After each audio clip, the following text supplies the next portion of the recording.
ஆண்டவருடைய வார்த்தைக்கு நேராக நாம் நம்முடைய சிந்தைகளை திருப்புவோம். கர்த்தர் நல்ல ஒரு ஆசீர்வாதமான வார்த்தை நமக்கு தந்தார். காரிய சித்தியோ கர்த்தரால் வரும். எல்லா தீர்மானங்களும் எல்லா முடிவுகளும் கர்த்தரிடத்திலிருந்து தான். அப்போ இதை தெரிஞ்சதுக்கப்புறம் நாம் தப்பாக என்ன செய்யக்கூடாது, முடிவு பண்ணக்கூடாது. இன்றைக்கி ஒரு மிகவும் முக்கியமான ஒரு மனிதனுடைய வாழ்வில் இருந்து அவர் 3 காரியங்களில் அவரே சில காரியம் சரின்னு நினச்சி தீர்மானித்ததை நம்ம சிந்தித்து அதிலிருந்து நாம் கற்றுக்கொள்ள போகிறோம். இதிலேருந்து நல்லா புரியுது, முடிவை அவர் கையில் கொடுத்துடணும்னு முடிவு செய்ய போகிறோம். ஆமென் சொல்லுங்க பார்க்கலாம். ஆபிரகாம் விசுவாசிகளின் தகப்பன், விசுவாசத்தில் வல்லவன். ஆமென், ஹல்லேலூயா. ஆண்டவர் தேடுறாரு, நான் எனக்குன்னு ஒரு பெரிய கூட்டத்தை நான் ஸ்டார்ட் பண்ணணும், ஒரு ஜாதியை நான் உண்டாக்கணும், எனக்குன்னே அந்த ஜனங்கள் இருக்கணும். யாரை அதற்கு தேர்வு செய்யலாம் அப்படின்னு தேடினப்ப கண்டுபிடிக்கப்பட்ட ஆள் யாரு? ஆபிரகாம். ஹல்லேலூயா. ஆண்டவருடைய வார்த்தைக்கு அப்படியே கீழ்ப்படிந்தவன். புறப்பட்டு போற இடம் எதுனே தெரியாம ஆண்டவர் சொன்ன வார்த்தைக்காக போனவன். ஹல்லேலூயா. தேசம், இனம், தகப்பன் இது எல்லாத்தையும் விட்டு போனாரு. ரொம்ப அழகா சொல்லுவாங்க, பீப்புள், பிளேஸ், பிராக்டிசஸ், இது எல்லாத்தையும் விட்டுட்டு போயிட்டான். இதெல்லாம் ரொம்ப கஷ்டம். நல்ல நெருக்கமாக க்ளோஸாக பழகின மக்கள் கூட்டங்களை விட்டு விலகி போகிறது ரொம்ப கஷ்டம். நாம் அதிகமாக நேசிக்கிற இடம் இருக்குது பார்த்தீங்களா, அந்த இடத்த விட்டு கொடுக்கறது ரொம்ப கஷ்டம். காலாகாலமாக நம்ம பின்பற்றி வரோம் பார்த்தீங்களா, சில பழக்க வழக்கங்கள், இதெல்லாம் விட்டுறதும் கஷ்டம். ஆனால் இதெல்லாம் ஈஸியாக விட்டவர் யாரு? ஆபிரகாம். ஹல்லேலூயா. ஆனால் அவர் தன்னுடைய வாழ்வில் ஒரு 3 இடங்களிலே சறுக்கிவிட்டார். முடிவை கர்த்தர் கையில் கொடுக்கிறதுக்கு பதில் அவரே முடிவெடுத்து விட்டார். ஆகவே அவர் செய்த அந்த தவறை நாம் என்ன செய்யக்கூடாது, செய்யக்கூடாதுங்கிறதா இன்னைக்கு செய்தி. நம்பர் 1, ஆதியாகமம் 12ஆம் அதிகாரம் 10ஆம் வசனம். அத்தேசத்திலே பஞ்சம் உண்டாயிற்று, தேசத்திலே பஞ்சம் கொடிதாயிருந்தபடியால் ஆபிராம் எகிப்து தேசத்திலே தங்கும்படி அவ்விடத்துக்கு போனான். ஒரு ஆமென் சொல்லுங்க. ஆபிரகாம்கிட்ட கர்த்தர் சொன்னார், நான் உனக்கு காண்பிக்கும் தேசத்துக்கு போ. ஓகே லார்ட் அப்படின்ட்டு அவர் ஸ்டார்ட் பண்ணிட்டாரு தன்னுடைய விசுவாச பிரயாணத்தை. 7வது வசனத்தை பாருங்க. கர்த்தர் ஆபிராமுக்கு தரிசனமாகி உன் சந்ததிக்கு இந்த தேசத்தை கொடுப்பேன் என்றார். அல்லேலூயா. அப்படின்னா என்ன அர்த்தம்? கர்த்தர் சொன்ன தேசத்துக்கு யார் வந்துட்டா? ஆபிரகாம் வந்துட்டார். அதுக்கு முந்தின வசனத்தில் அங்க கானானியர்கள் அந்த நாட்களிலே குடியிருந்தார்கள். இப்ப கர்த்தர் சொன்ன உடனே ஒரு ஆல்டரை பில்டப் பண்ணிட்டார், ஒரு பலிபீடத்தை கட்டி கர்த்தரை தொழுது கொண்டார். ஹல்லேலூயா. இப்போ இதுதான் என் பவுண்டரி, இதுதான் என் டெரிட்டரின்னு அவர் இப்போ என்ன செய்யணும், டிசைட் பண்ணணும். அதனால கிழக்கு மேற்குன்னு டிராவல் பண்றார். தேசத்தை கண்டுபிடிச்சாச்சு, இதுதான் தேசம் தெரிஞ்சு போச்சு. இப்போ எல்லைகளெல்லாம் சுற்றி என்ன செய்கிறாரு, வலம் வருகிறார். ஏன்னா அன்னைக்கு கானானியர்னா அவங்கள ஒரு மக்களாக நீங்கள் பார்க்கக்கூடாது, 7 வகையான ஜாதிகள், ராட்சத பிறவிகள். அப்போ அவங்க மத்தியிலலாம் குடியிருப்பது சாதாரணமான காரியம். அப்போ அவர் தன்னுடைய சேஃப்டிக்காக அப்படியே அந்த தேசத்தில் அங்கங்கே மூவ் பண்ணிட்டு இருக்கார். இப்போ திடீர்னு பாருங்க, சென்டர் ஆஃப் காட்ஸ் வில் இருக்கிற ஆபிரகாமின் வாழ்வில் ஒரு கொடிய பஞ்சம். நீங்க நல்லா கவனிச்சு பாருங்க. இதற்கு முந்தின சரித்திர சம்பவங்கள், ஆதாமிலிருந்து ஆபிரகாம் வரைக்கும் 2000 வருஷம், ஆபிரகாம்லேருந்து இயேசு கிறிஸ்து வரைக்கும் 2வது வருஷம், 2000 வருஷம், இயேசு கிறிஸ்துலேருந்து இன்னைக்கு வரைக்கும் 2000 இயர்ஸ் ப்ளஸ். ஆமே. இந்த முதல் 2000 வருஷத்தில் நீங்கள் பைபிள் எங்கேயா பஞ்சம்னு வாசிச்சிருக்கீங்களா? பஞ்சம்னு ஒன்று வந்திருக்கா? அப்படி நமக்கு தெரில, வந்துதான்னு தெரில, ஆனால் ரெக்கார்டு இல்லை பைபிளில். முதல் முறையா கர்த்தருடைய சித்தத்தின்படி வாழ்ந்து கொண்டிருக்கிற ஆபிரகாமின் வாழ்வில் என்ன வருது? பஞ்சம் வருது. இன்னைக்கு நமக்கு பிரச்சனை என்ன தெரியுமா? நான் கர்த்தருக்கு பிரியமாக தானே இருக்கிறேன், நான் கர்த்தரை தேட தானே செய்கிறேன், நான் கர்த்தர் மேலே தானே என் நம்பிக்கையை வச்சிருக்கிறேன், கர்த்தரிடத்தில் நான் எவ்வளவா என் அன்பு கூறுகிறேன், அவர் சொன்னதெல்லாம் செய்கிறேனே, அவருக்கு கீழ்ப்படுகிறேன்னு. ஆனாலும் ஏன் எனக்கு பிரச்சனை? கீழ்ப்படியாதவங்களுக்கு பிரச்சனை வந்துட்டா பரவாயில்ல, ஆமென். தப்பு செய்யறவங்களுக்கு பாதிப்பு வந்துட்டா பரவாயில்ல, ஆண்டோடைய பிள்ளையா இருக்கிற எனக்கு ஏன் இந்த பிரச்சனை? இன்னைக்கு நிறைய பேருக்கு இது கேள்வியா இருக்கு. இந்த ஆபிரகாம் பாருங்க, கர்த்தருக்கு கீழ்ப்படிந்து அவருடைய சித்தத்தின்படி ஆண்டவர் சொன்ன தேசத்துக்கு வந்துட்டாரு. ஆனா அந்த தேசத்துல இப்ப என்ன வந்துட்டு? பஞ்சம், வறட்சி. அது மாத்திரமல்ல, அதை குறித்து பைபிள் சொல்லுது பாருங்க, பஞ்சம் கொடிதா இருந்தபடியினால். அப்படின்னா சர்வைவ் பண்ண முடியாது, இனி அங்க ஸ்டே பண்ண முடியாது, இனி இந்த லைஃபை சஸ்டைன் பண்ண முடியாது. இப்படி ஒரு ஸ்ட்ரகிள், இப்படி ஒரு இக்கட்டான ஒரு நிலைமை, கண்டினியூ பண்ண முடியாது, இனி வெயிட் பண்ண முடியாது, ஏதாவது ஒன்று பண்ணி ஆகணும். ஸோ என்ன பண்ண ஆபிரகாம்? டக்குன்னு கண்ணை தூக்கி பார்த்தான், ஈஜிப்ட், ஓ ஃபெர்டைல் லேண்ட், ஹல்லேலூயா. இந்த ஃபேமிலிலேருந்து நான் தப்பிக்கணும்னா அந்த ஃபெர்டைல் லேண்டுக்கு தான் என்ன செய்யணும்? போகணுன்னா கடைசியில் ஃபேமிலி ப்ராப்ளம்லாம் வந்துட்டு, ஹல்லேலூயா, நிறைய பிரச்சனைகளை சந்திக்க வேண்டியதாகி போச்சு. பார்வோனுக்கு நேராக கண்ணை எடுத்து பார்க்குறான், எகிப்துக்கு நேராக கண்ணை எடுத்து பார்க்குறான். உலகம், எகிப்துனா உலகம், பார்வோன் அப்படிங்கிறது சாத்தான். நல்லா பாருங்க, இவனுக்கு இப்போ ஒரு ட்ரபிள், இவனுக்கு இப்போ ஒரு ப்ராப்ளம். இப்போ இவன் சொல்யூஷனை எங்கே தேடுறான்? வேர்ல்டில் தேடுறான், உலகத்தில் தேடுறான், சாத்தாண்ட தேடுறான். ஹல்லேலூயா. தேவ பிள்ளைகளை, நீங்க என்னைக்காவது இதை நம்புறீங்களா? உங்களுடைய பிரச்சனைகளுக்கான தீர்வு உலகத்தில் இருக்குன்னு? உங்களுடைய பிரச்சனைக்கு தீர்வை பிசாசு கொடுக்க முடியும் நினைக்கிறீங்களா? அவனுடைய வல்லமையிலிருந்து நீங்க அதை பெற்றுக்கொள்ள முடியும் நினைக்கிறீங்களா? சான்ஸே இல்லைங்க, சான்ஸே இல்லை. பாருங்க, இவன் தேவ சித்தத்தில் இருந்த ஒரு மனிதன் இப்போ ஒரு இக்கட்டான ஒரு சூழ்நிலை, சரவுண்டட் பை ப்ராப்ளம்ஸ், சுற்றிலும் பிரச்சனைகளினால் இவன் மூடப்பட்ட போது இவன் லுக் அன்டு காட் அப்படிங்கிறதுக்கு போயிருக்கணும், வானத்தை அண்ணாந்து பார்த்திருக்கணும். மகிமையின் தேவன் எனக்கு தரிசனமானாரே, அவர் எங்கன்னு அவன் பார்த்திருக்கணும். இந்த தேசத்தை தான் அப்படின்னு கர்த்தர் எனக்கு மறுபடியும் தரிசனமானாரே, அவர் எங்கன்னு பார்த்திருக்கணும். ஆனா இவன் அங்க பார்க்காம வேற எங்கேயோ பார்த்துட்டான். தேவனுடைய சித்தத்தை அறிய தவறிய ஆபிரகாம் இப்ப பாருங்க, தப்பான ஒரு முடிவு பண்றான். ஈஜிப்ட் இஸ் மை ஆன்சர் அப்படின்னு போயிட்டான். எகிப்து தான் எனக்கு பதில். இல்லைங்க, இல்லவே இல்லை. தெய்வ பிள்ளைகளே, முடிவு கர்த்தர் கையில் இருக்கு. ஆமென் சொல்லுங்க பார்க்கலாம். அப்போ நீங்க தேவனுடைய பிள்ளைகளா பரிசுத்தமா, விசுவாசமா, கீழ்ப்படிதலோடு, ஜெபத்தோடு வாழ்ந்து கொண்டு இருக்கும் போது உங்க வாழ்க்கையில ஒரு சூறாவளி மோதுதா? உங்க வாழ்க்கையில ஒரு கொந்தளிப்பு உண்டாகுதா? இவைகளுக்கு நடுவில் நீங்க சொல்யூஷனை தேடக்கூடாது. இதற்கு நடுவில் கர்த்தரை தான் நீங்க பார்க்கணும். இந்த அனுமதியும் அவர் தானே, இந்த காரியத்தையும் அவர் தானே அனுமதித்திருக்கிறார், இந்த சூழ்நிலையும் அவர்தான் அனுமதித்திருக்கிறார், இந்த பாதையிலும் அவர்தானே என்னை நடத்துகிறார். என்னை அழைத்தவருக்கு தெரியாதா என்ன நடத்துறதுக்கு?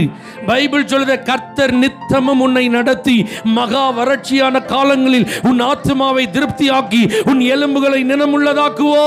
நீ அந்த வறட்சியில எப்படி இருப்ப? நீர் பாய்ச்சலான தோட்டத்தை போல, வற்றாத நீரூற்றை போல.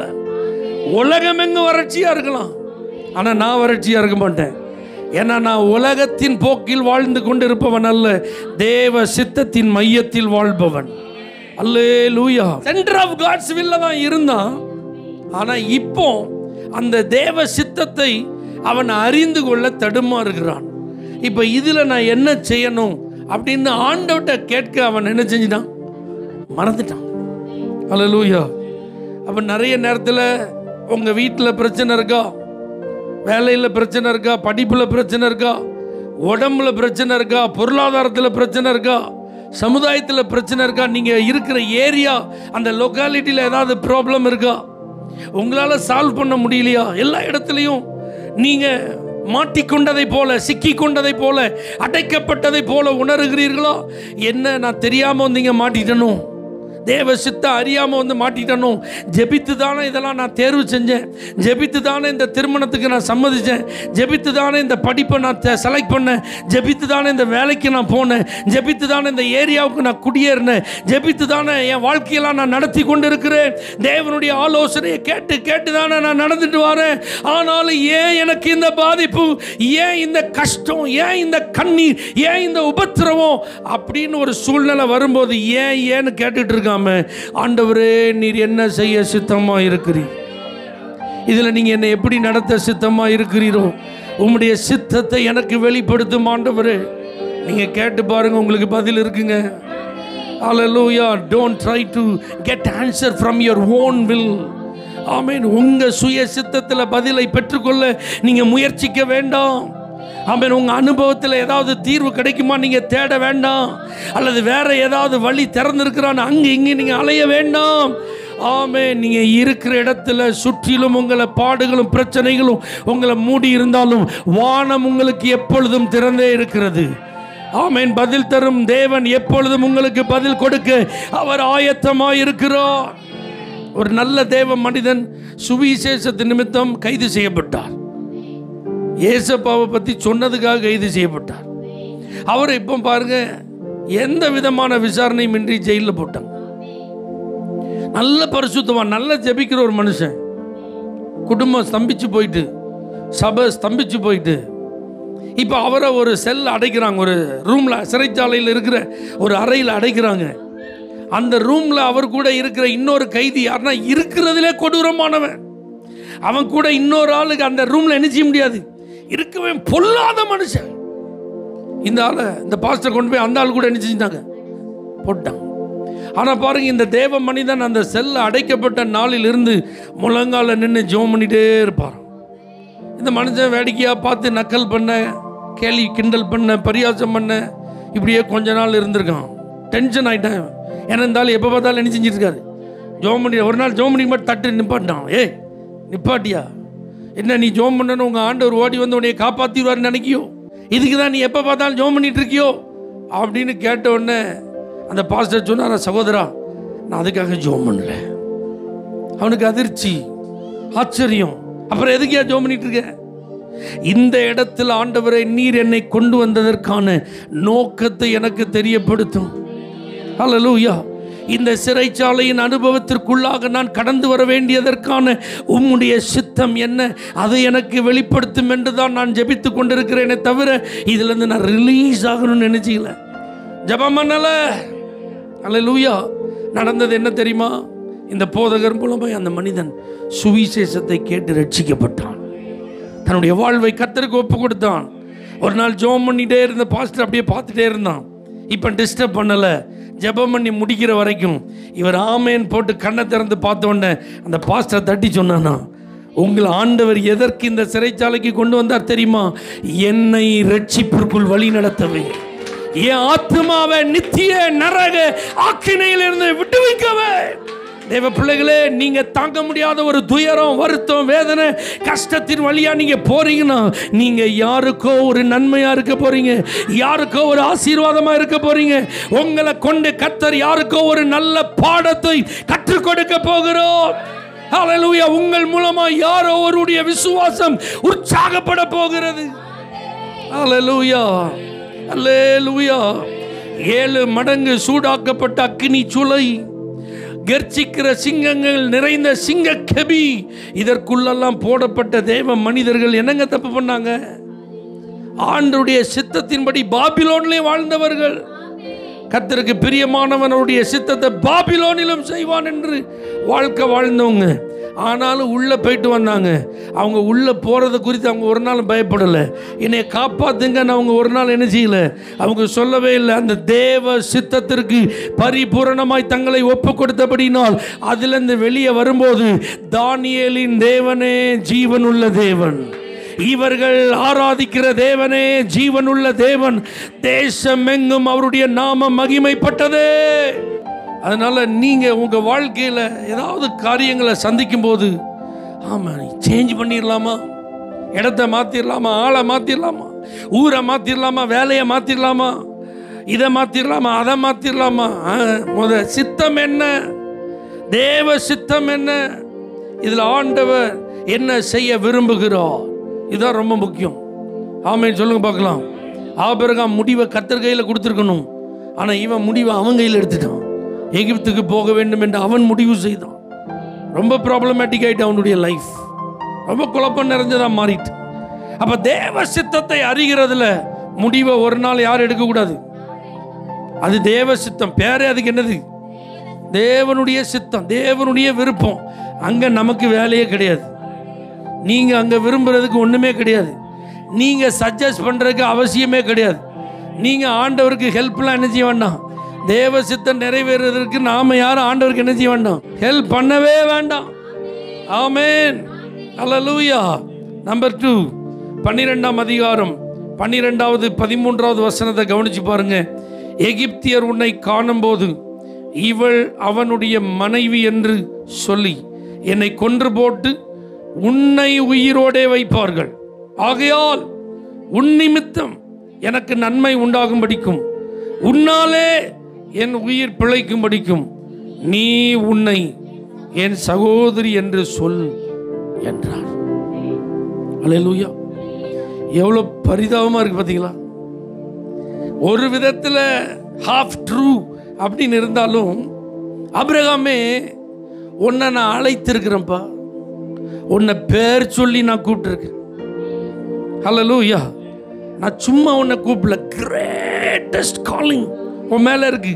ஒரு பெரிய அழைப்பு உன் மேலே இருக்கு. ஜாதிகளுக்கு ஆசீர்வாதமா, தேசங்களுக்கு ஆசீர்வாதமா நீ மாறணும். இன்னும் ஸ்டார்ட்டே ஆகலை என் ப்ராமிஸ். நான் உன் கூட பண்ணியிருக்கிற வாக்கு தத்தங்கள் இன்னும் தொடங்கவே இல்லை, நிறைவேறவே ஆரம்பிக்கல. உன் கூட நான் செஞ்சிருக்கிற உடன்படிக்கை இன்னும் ஆரம்பிக்கவே இல்லை. அதுக்குள்ளே நான் செத்துருவேன் நீ நினைக்கிறியப்பா, என்னைய கொன்றுவாங்க நீ பயப்படுறியப்பா. உன் மேல யாராவது கை போட முடியுமா ஆபிரகாம்? ஹல்லேலூயா. உன்னைய தொட நான் விட்டுருவேனா யாரையாவது? உன்னை அழிக்க முடியுமா? நீ சாகிறதுக்காக அழைக்கப்பட்ட. ஏன் பயப்படுற நீ? ஏன் பொய் சொல்றதுக்கு இங்க ட்ரை பண்ற நீ? உயிர் பிழைக்கிறதுக்கு நீ ஏன் உபாய தந்திரத்தை தேடுற? ஓ சைலந்து நீ ஏன் முயற்சி பண்ற? அழைப்பை அறிய தவறிய ஆபிரகாம். அல்லேலூயா. அவன் அழைப்பு அவனுக்கு தெரியல, அதனால தான் முடிவு பண்ணிட்டான் நம்ம செத்துருவோம், இவளை மட்டும் என் ஒய்ஃப்னு சொல்லிட்டா நம்மளை போட்டு தள்ளிடுவான்னு பிளான் பண்ணிட்டான். அவனே முடிவு பண்ணிட்டான் பாருங்க. ஆபிரகாம் யாராவது டச் பண்ண முடியுமாங்க? சொல்லுங்க. அல்லேலூயா. நல்லா புரிஞ்சுக்கோங்க, உங்களை இருளின் அதிகாரத்திலிருந்து ஆச்சரியமான வெளிச்சத்திற்கு அழைத்திருக்கிறார். உலகம் தோன்றுவதற்கு முன்பு, தாயின் கருவில் நீங்கள் உருவாக்கப்படுவதற்கு முன்பு உங்களுக்குன்னு ஒரு பேரை ஆண்டவர் ஆர்டைன் பண்ணி அந்த பேரை சொல்லி கூட்டிருக்கார். இப்ப சொல்லுங்க, நீங்க எதுக்காவது பயப்படலாமா? நீங்க யாருக்காவது பயப்படலாமா? எந்த சூழ்நிலையாவது கண்டு முன் வச்ச காலை பின் வைக்கலாமா? சொல்லுங்க. உங்களுக்கு மரணம் வருமா? ஆமென். உங்க வாழ்க்கை பாதியில முடியுமா? உங்க மேல இருக்கிற பர்பஸை இன்னும் ஆண்டவர் ஸ்டார்ட் பண்ணவே இல்லையே. உங்க மேல கர்த்தர் வைத்திருக்கிற நோக்கமும் திட்டமும் இன்னும் நிறைவேறவே இல்லையே. ஹல்லேலூயா. அப்புறம் எப்படி இதெல்லாம் நடக்கும்? ஆமென் சொல்லுங்க. நல்லா புரிஞ்சுக்கோங்க. அழைக்கப்பட்ட தேவ பிள்ளைகள் தங்களுடைய அழைப்பை சரியா புரியாம ஏதாவது தப்பா முடிவு பண்ணா எங்கேயும் பிரச்சனையா தான் இருக்கும். இப்ப பாருங்க, எப்பா நீ என் ஒய்ஃப் இல்லை, நீ எனக்கு சிஸ்டர்னு சொல்லுன்னு சொன்னதுனால ஆபிரகாம் ரொம்ப ஹாப்பியா இருந்தாரா? ஹாப்பியா இருந்தாரா? ஆபிரகாம் வீட்டில் நிம்மதியாக படுத்துட்டு போனான். அவனால் தூங்க முடியுமா? முடியாது. இப்போ ஆண்டவர் அந்த பார்வோனை சும்மா விட்டாரா? பைபிள் பாருங்க எவ்வளோ அழகாக எழுதியிருக்கு. அல்லேலூயா. ஆண்டவர் என்ன செஞ்சாராம்? 17வது வசனத்தில், ஆபிரகாமுடைய மனைவியாகிய சாராய் நிமித்தம் கர்த்தர் பார்வோனையும் அவன் வீட்டாரையும் மகா வாதைகளால் வாதித்தாராம். நல்லா புரிஞ்சுக்கோங்க, சரியான நபர் தப்பான இடத்துல இருந்தாலும் பிரச்சனை தான், தப்பான நபர் சரியான இடத்துல இருந்தாலும் பிரச்சனை தான். எங்கேயும் குழப்பமாக தான் இருக்கும், கூச்சலாக தான் இருக்கும். அங்கே ஒரு என்ன இருக்காது, சமாதானமே இருக்காது. ஹல்லேலூயா. ஆமென். சரியான நபர் எகிப்தில் இருக்கிறார். இப்போ கானானில் இருக்க வேண்டிய நபர் எங்கே இருக்காரு? எகிப்தில் இருக்கிறார். ஆபிரகாம் வீட்டில் இருக்க வேண்டிய சாரா எங்கே இருக்கா? பார்வோனுடைய அரண்மனையில் இருக்கா. அரண்மனைனா ஜாலி தானே? அரண்மனைனா ஆசீர்வாதம் கூடாது. அப்படின்னா என்ன அர்த்தம்? நீங்கள் எங்கே இருக்கணுமோ அங்கே தான் இருக்கணும். அல்லேலூயா. உங்கள் மேலே என்ன இருக்கு? ஒரு அழைப்பு இருக்கு. உங்களை கர்த்தர் வேறு பிரித்ததற்கு ஒரு நோக்கம் இருக்கு. குளத்தில் ஒருத்தனும் கோத்திரத்தில் ஒருத்தனும் கர்த்தர் என்ன செஞ்சிருக்கிறாரு? பேரை சொல்லி கூப்பிட்டு இருக்கிறாரு. நீங்க எல்லாரோடு எல்லா இடத்துலையும் இருக்கிறவர்கள் அல்ல. நீங்க இங்க தான் இருக்கணும்னு தேர்வு செய்யப்பட்டவர்கள். நீங்க இப்படித்தான் இருக்க வேண்டும் என்று அழைக்கப்பட்டவர்கள். யோனா, உன் மேல ஒரு பெரிய காலிங் பா, நீ நினிவேக்கு போண்டு. அல்லேலூயா. அவன் பாருங்க, நினிவேயா அசீரியர்களுடைய கேபிட்டல் சிட்டி. அங்கே இருக்கிறதெல்லாம் குறுக்கடும் விக்கடுமாக தான் நினைச்சிது இருக்கு. எல்லாம் பொல்லாத ஆள்கள். அவன்கள்ட்ட போய் நான் சுவிசேஷம் சொன்னால் என்னை என்ன செஞ்சிருவான்? காலி பண்ணிடுவான். அவனுங்க பொல்லாத ஆட்கள், உயிரோடே தோலை உரிக்கிற ஆட்கள், கொடூரமாக சித்திரவதை பண்ணுற ஆட்கள். ஒரு மனுஷனை கொல்லணும்னா புதுசாக என்னென்ன விதத்தில் அவனை வேதனைப்படுத்தி கொள்ளலான்னு புது முறைகளெல்லாம் கண்டுபிடிக்கிற ஆட்கள். இந்த அசீரியர்கள் தங்கள் சிறைப்பிடித்து கொண்டு போகிற சிறை கைதிகளை மற்றவர்கள் போல கையில் விலங்கு போட்டு என்ன செய்ய மாட்டாங்க? கூட்டிகிட்டு போக மாட்டாங்க. கையில் விலங்குலாம் இருக்கும், ஆனால் காலில் விலங்கு போட்டு ரெண்டையும் கட்டிடுவான். இவன் காலில் இருக்கிற சங்கிலி அந்த இருக்குது பார்த்தீங்களா, அந்த விலங்கோட சங்கிலியோட அடுத்த எண்டு பின்னாடி ஒருத்தன் நிற்பான். அவன் மூக்கில் ஓட்டை போட்டு சொருவி வச்சிருப்பான். அல்லேலூயா.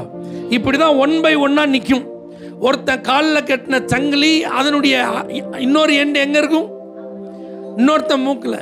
அவன் காலில் கட்டினது அடுத்தவன் பின்னாடி இருக்கிறவன் மூக்கில். இப்போ இவங்க நடந்து என்ன செய்யணும்? இவன் போகணும். கையை கட்டியிருக்கும், காலை கட்டியிருக்கும், நடந்து போகணும்.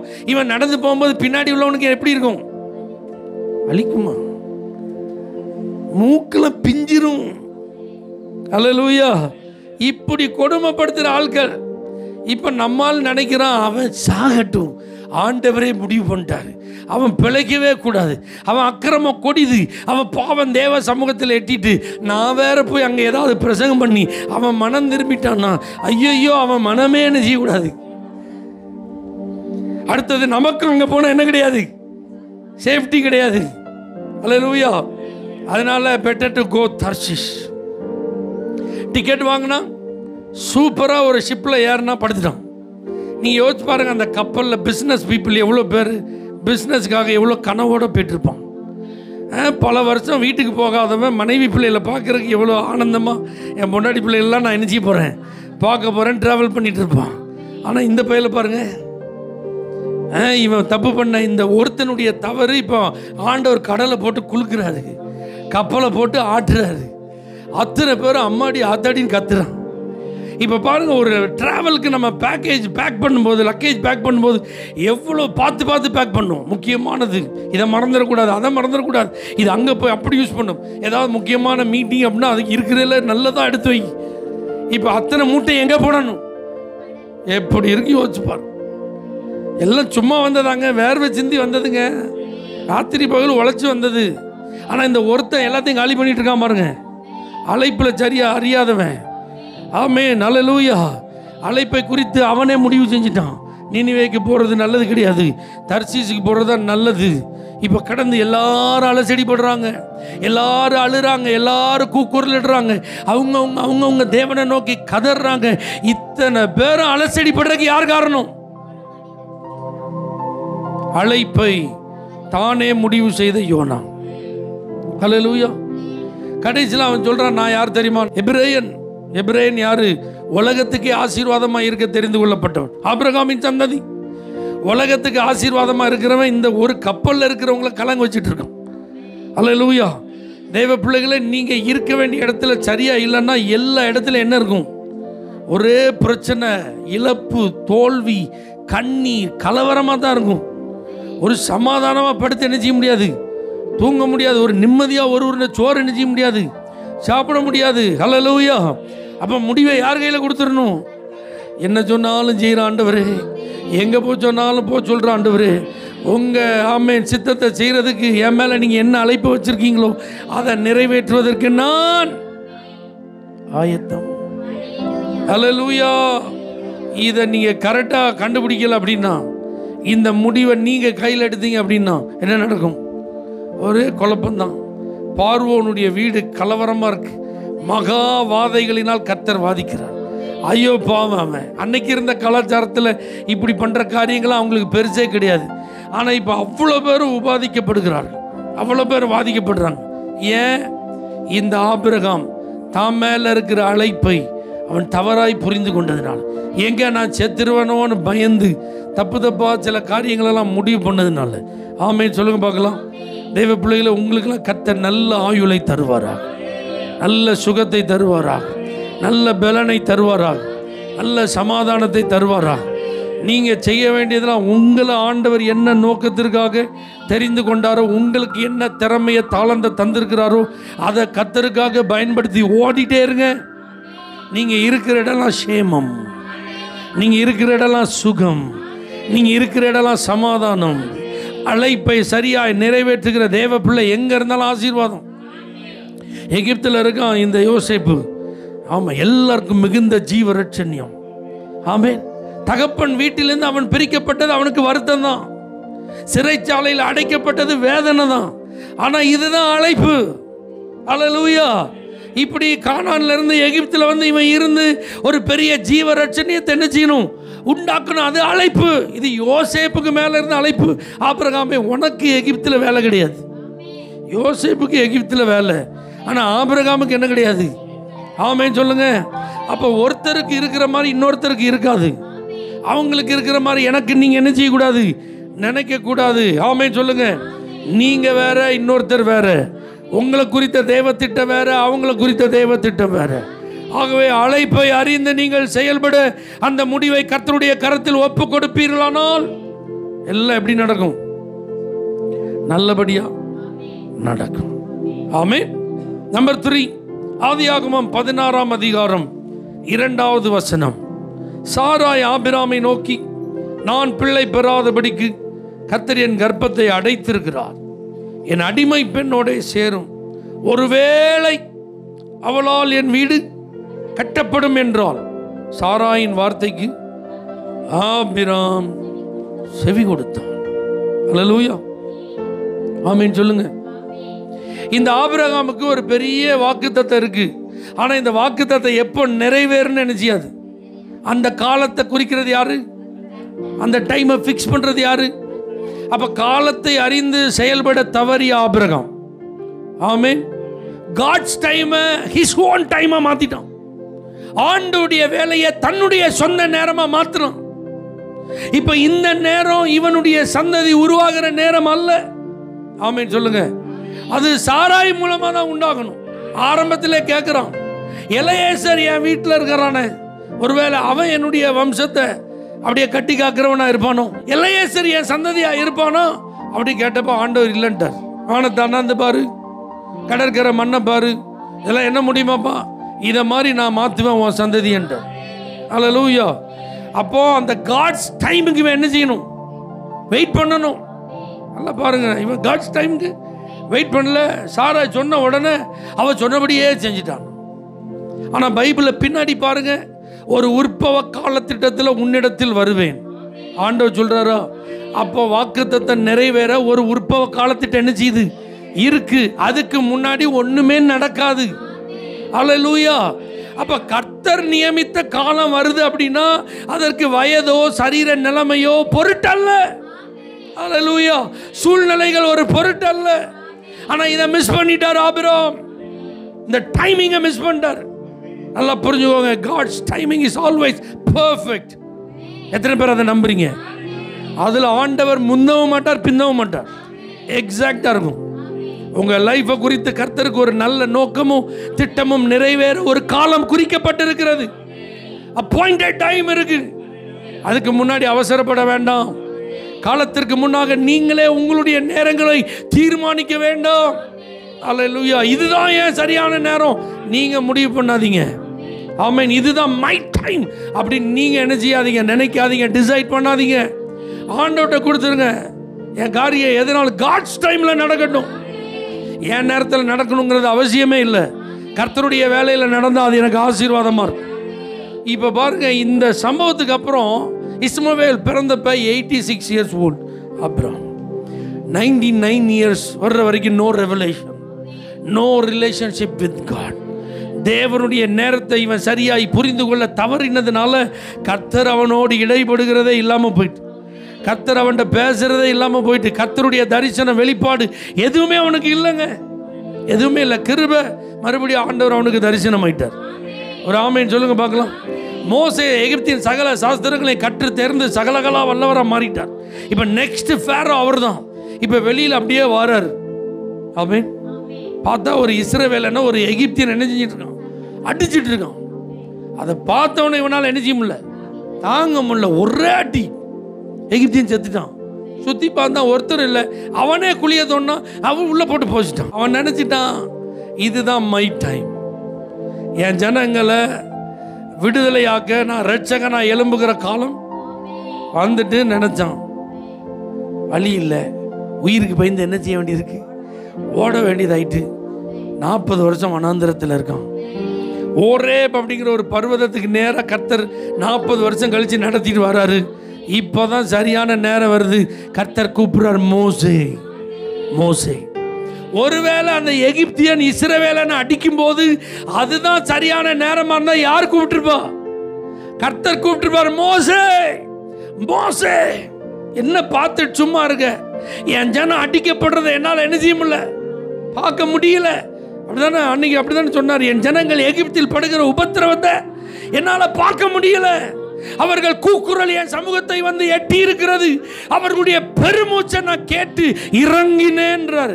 அப்ப இந்த எகிப்தியன் இஸ்ரவேலனை அடிக்கும் போது அது காட்ஸ் டைமிங்கா இருந்தா கண்டிப்பா மோசஸ் தன்னை வெளிப்படுத்தி, this is your time, come on rise up அப்படின்னு சொல்லி இருந்திருப்பார்.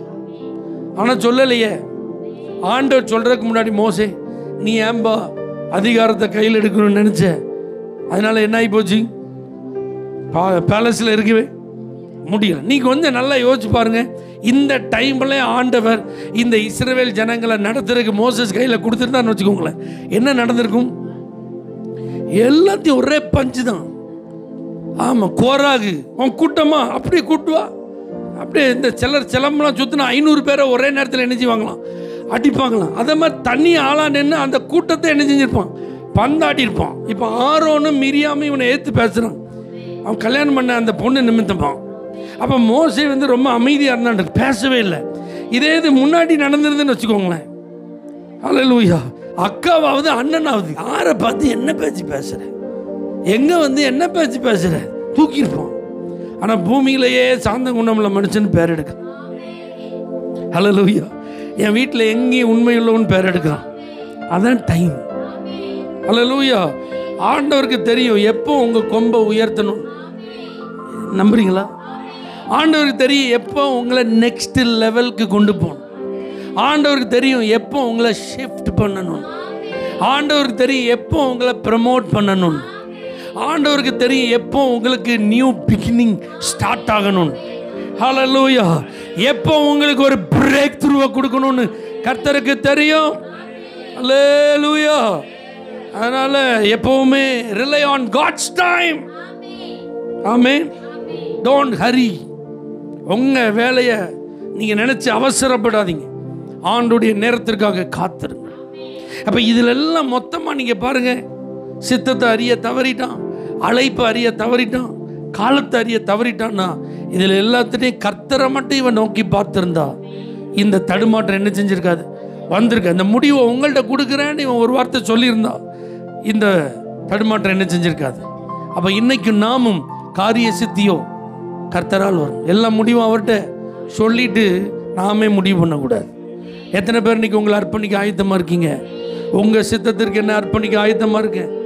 என் மேலே நீங்கள் வச்சிருக்கிற அழைப்பு நிறைவேற முழுசாக ஒப்பு கொடுக்க நான் ஆயத்தமாக இருக்கிறேன்.